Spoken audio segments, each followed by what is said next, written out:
Welcome back to Jalan ke-9 Studio, tempatnya kalian pecinta Donghua dan anime.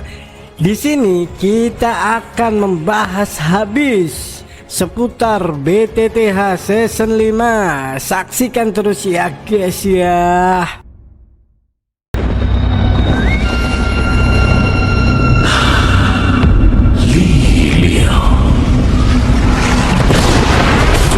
如果你们降服于本地，可以保全你的血脉。我以剑圣斗文服于本地。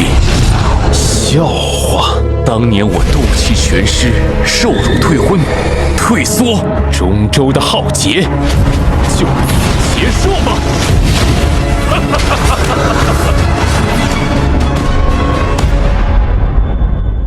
Para ahli yang mengamati dari kejauhan mulai panik. Mereka mundur sejauh mungkin karena fluktuasi dari bola es ini bahkan menekan jiwa mereka dari jarak jauh. Sementara itu di pavilion bintang jatuh, para murid dan tetua hanya bisa menatap ke langit. Dua Tianzun bergandengan tangan. Bola es itu melesat cepat, membelah udara dan ruang, menyisakan garis-garis retakan spasial yang hitam legam. Dua Tianzun, hari ini kau dan pavilion bintang jatuh akan benar-benar hancur. Tapi Yalau tetap diam, wajahnya tenang, tangannya terangkat perlahan. Tiba-tiba Yalau berhenti. Satu kata lirih pelan, namun tiba-tiba seluruh langit membengkak. Bola es raksasa berhenti tepat di udara, diam tak bergerak, seakan tunduk pada satu perintah. Mata dua Tianzun melebar. Ini tak mungkin, bahkan Douzun puncak tak bisa menghentikannya saja. Namun Yalau hanya tersenyum tipis, tangannya masuk ke dalam bola es, suara lembutnya menyapu langit. Aku memang belum bisa mengeluarkan kekuatan penuh, tapi untuk kalian berdua. Ia mendekat, lalu tersenyum seperti seekor kucing menatap mangsa. Aku bukan lagi Douzun biasa, ujar Yalau. Udara menegang dan akhirnya Yalau mengucapkannya. Yalau, aku telah mencapai tingkat Banseng. Setengah langkah ke Douseng. Satu kalimat itu mengguncang hati para murid, para tetua, bahkan para musuh. Banseng, satu langkah lagi menuju tingkat dewa pertempuran sejati. Banseng, dua kata sederhana, namun di telinga Tianzun ke-9 dan ke-8 itu seperti guntur yang mengguncang jiwa.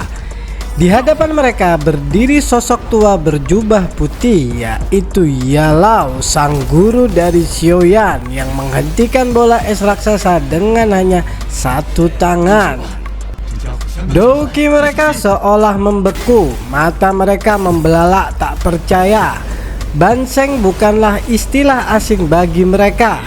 Justru itulah tingkat yang selama ini hanya bisa mereka impikan.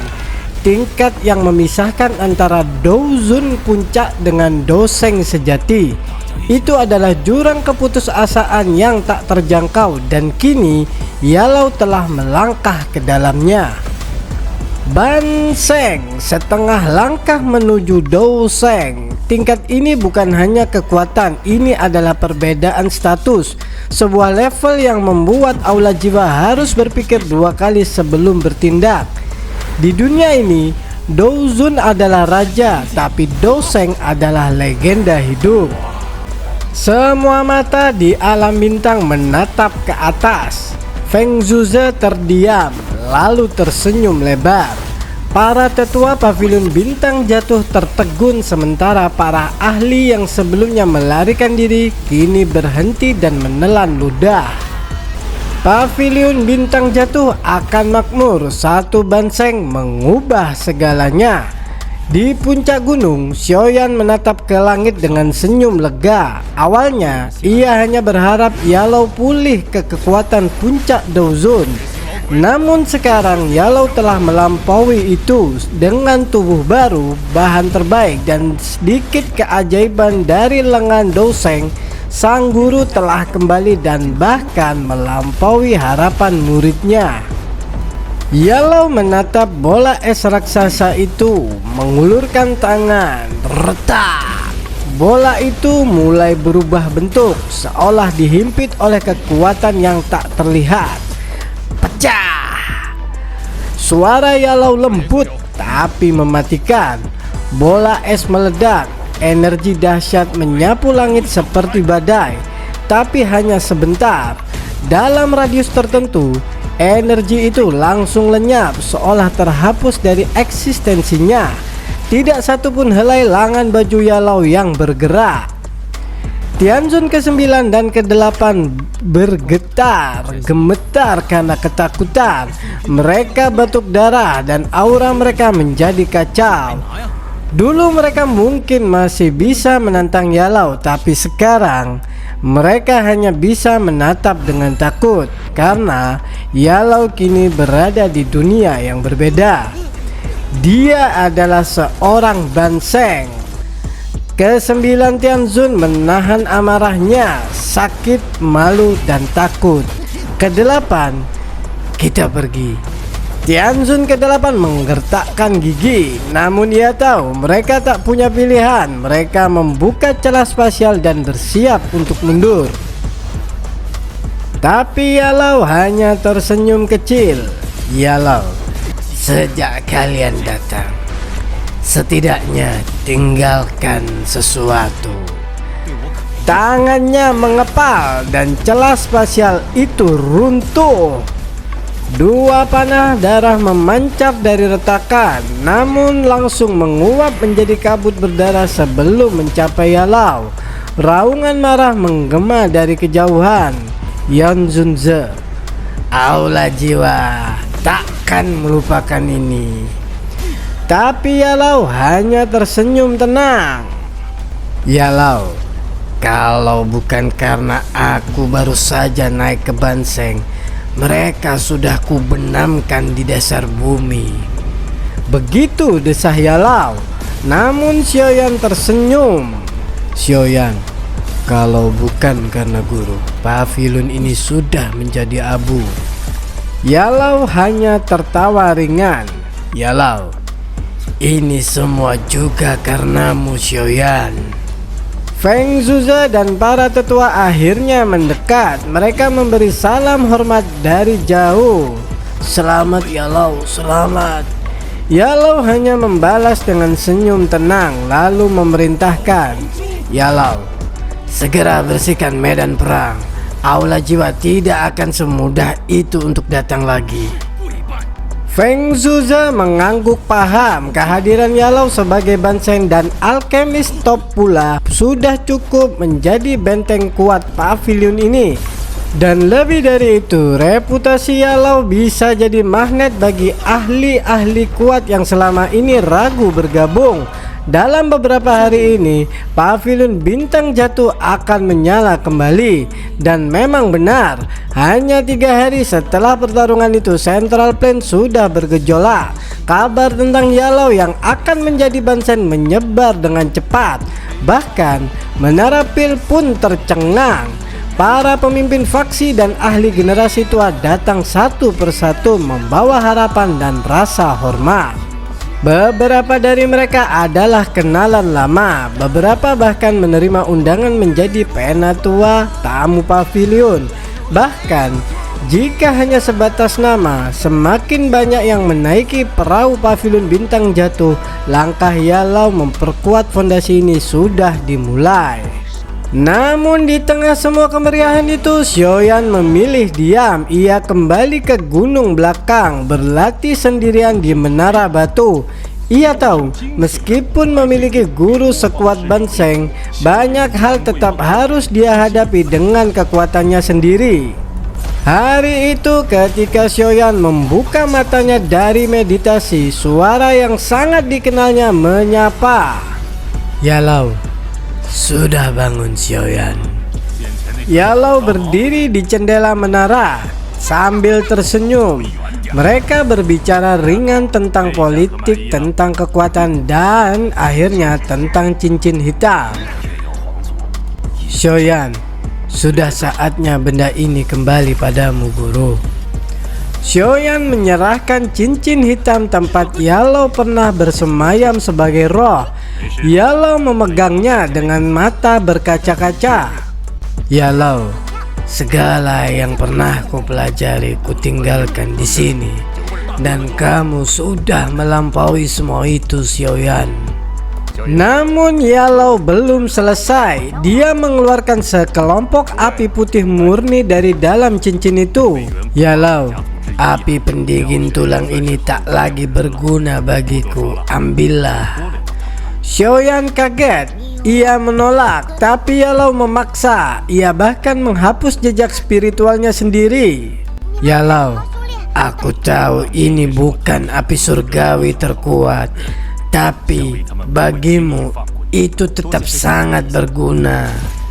Akhirnya Xiaoyan menyentuh api itu. Ada sedikit perlawanan, namun perlahan jejak spiritualnya menyatu dan api pendingin tulang kini tinggal di antara alisnya, menunggu saat yang tepat untuk menyatu sepenuhnya. Saat suasana tenang, Yalau bertanya, sudah sejauh mana kamu dalam mencari peta Purifying Demonic Lotus Flame? Xiaoyan menggeleng. Flame legendaris itu memang misterius, namun Yalau berjanji akan ikut membantu mencarinya. Namun sebelum pergi, Yalau menoleh dan berkata pelan, Yalau, oh, ada seseorang mencarimu. Xiaoyan, siapa? Yalau, Nalan Yanran. Satu nama yang membawa masa lalu yang tak ingin dikenang, tapi juga mungkin menjadi kunci dari sesuatu yang lebih besar. Dan Xiaoyan tahu jika Nalan Yanran datang, maka mungkin Yun Yun dalam bahaya. Nalan Yanran duduk dalam kegelisahan di aula utama. Tubuh anggunnya berbalut pakaian hijau pucat, namun kecantikan itu kini menyimpan kelelahan dan kekhawatiran. Dan akhirnya pintu aula terbuka perlahan. Sosok yang ia tunggu muncul, Xiaoyan. Mata mereka bertemu, tapi kata-kata tertahan. Tak ada salam hangat, tak ada sapaan ramah, namun Xiaoyan tetap bertanya, Xiaoyan, apakah kamu baik-baik saja? Nalan hanya tersenyum lemah. Nalan Yanran, ada sesuatu yang harus kulakukan waktu itu, karena itu aku pergi. Nada suaranya lembut tapi dalam. Ia tahu jarak antara mereka kini tak lagi bisa dijangkau. Xiaoyan langsung menebak alasan sebenarnya. Xiaoyan, kadang datang mencariku demi gurumu, bukan? Nalan tak membantah. Ia mengangguk lalu menceritakan segalanya tentang dirinya dan Yun Yun, tentang kepergian mereka dari kekaisaran Jiama, tentang tempat baru yang mereka pilih, yaitu sekte bunga. Di sekte bunga, Yun Yun secara tak sengaja menemukan sebuah gua, dan di sana hidup seorang wanita tua aneh bernama Granny Hua. Awalnya menyerang, lalu diluluhkan oleh kebaikan. Selama 2 tahun, Yun Yun mengirimkan makanan padanya setiap hari, hingga akhirnya wanita tua itu pun melembut. Dan akhir hayatnya, ia meninggalkan kekuatan besarnya dalam bentuk segel doki yang disuntikan ke dalam tubuh Yun Yun. Tak hanya itu, ia juga menunjuk Yun Yun sebagai ketua sekte bunga.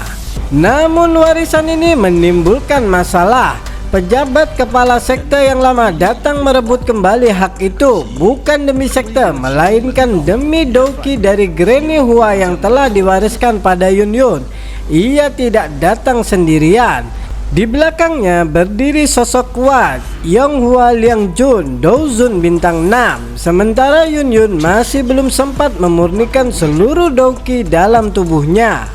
Sebuah tantangan pun diajukan, tapi ini bukan duel biasa. Sekte Bunga memiliki aturan aneh. Dalam pertarungan, pria dan wanita boleh bertarung bersama. Artinya, Yun Yun akan melawan 2 orang sekaligus, pejabat kepala sekte dan Yonghua Liangjun. Pertarungan 2 lawan 1 dengan selisih kekuatan yang jelas. Xiaoyan pun terdiam, lalu meledak marah. Xiaoyan, apakah dia tidak punya otak? Melihat kemarahan itu, Nalan Yanran menunduk. Ia menatap Xiaoyan dengan penuh harap. Nalan Yanran, jika kau tidak ikut campur Xiaoyan, guru mungkin tidak akan selamat. Suaranya gemetar. Xiaoyan menutup mata lalu bertanya dengan suara dalam. Xiaoyan, berapa lama lagi sampai pertandingannya? Nalan Yanran, setengah bulan. Itulah waktu yang tersisa untuk menyelamatkan seorang guru, untuk membayar hutang masa lalu, dan mungkin untuk memperbaiki hati yang telah retak. Xiaoyan menimbang kemungkinan.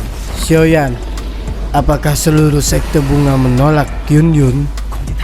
Ternyata tidak. Sebagian besar tetua masih menghormati wasiat Granny Hua.